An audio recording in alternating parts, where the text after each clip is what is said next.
Bonjour à tous. Nous allons explorer l'une des plus grandes impostures historiques de ces 2 derniers siècles.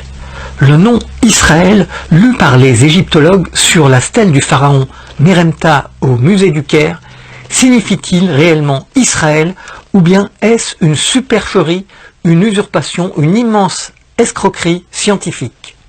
Avant de conclure et de constater que tous les éléments phonétiques, symboliques et idéogrammes ou phonogrammes concordent avec la Bible et la Kabbale pour désigner le dieu de l'ancienne Égypte, Osiris, comme étant le véritable Israël, il convient de revenir sur certains faits historiques suivants. Que se passe-t-il entre l'égyptologie et le monde juif? D'une manière récurrente, les égyptologues parlent de coïncidence entre les 2 civilisations, mais les faits sont là.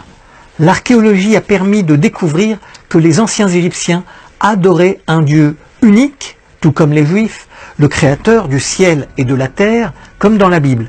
Osiris ou Amon-Ra est le père de l'humanité, mort et ressuscité, comme pour les chrétiens. Ce père s'était circoncis lui-même et avait eu 2 enfants, comme Abraham dans la Bible.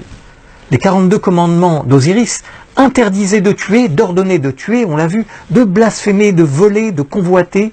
Il prônait le respect des parents, la charité envers les pauvres, comme les juifs et les chrétiens, mais aussi on a découvert l'équivalent de la bar mitzvah à 10 ans, des prières semblables au kaddish des morts, comme les juifs, la coupe des cheveux des enfants qu'on pesait sur une balance et qu'on remplaçait par de l'or comme les juifs.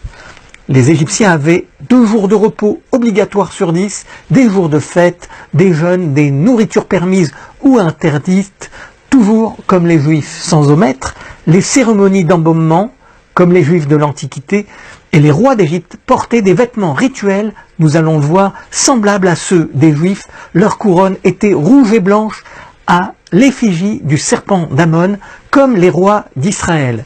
Ils se faisaient introniser exactement comme les pharaons.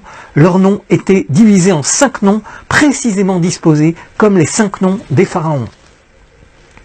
Enfin, on a découvert dernièrement le sceau royal du roi d'Israël, Ézéchias, qui comprend des hiéroglyphes qui affirment qu'Ézéchias portait l'un des noms d'Osiris, Yahou, et régnait sur la vallée du Nil, etc., etc.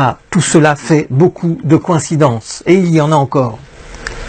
Il convient par conséquent de reprendre toute l'égyptologie au point zéro. Tous ceux qui visitaient l'Égypte repartaient éblouis par le pays des Lumières. Au fil des siècles, le savoir d'Imhotep et des Égyptiens s'échappera et se propagera à travers le monde entier. Leur savoir ne sera pas perdu. Il sera partagé, parfois pris de force par les Perses, les Grecs, les Philistins, les Romains, le monde entier. Il sera transmis de génération en génération. Pendant presque 3000 ans, Imhotep a été vénéré comme un dieu. Des pèlerins venaient chaque année de tous les coins du monde jusqu'en l'an 350, date à laquelle Constantin décida de convertir tout l'Empire au christianisme. À partir de cette époque, les temples dédiés à Imhotep le prophète seront détruits et les prêtres massacrés. Les croyances païennes et égyptiennes ancestrales seront toutes effacées. Imhotep sera remplacé par Jésus-Christ et il tombera dans l'oubli.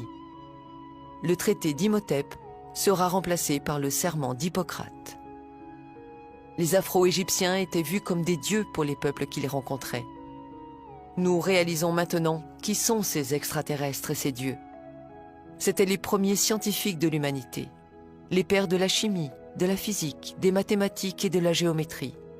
Les Égyptiens ont fondé la civilisation moderne. Le Nil était doublement sacré.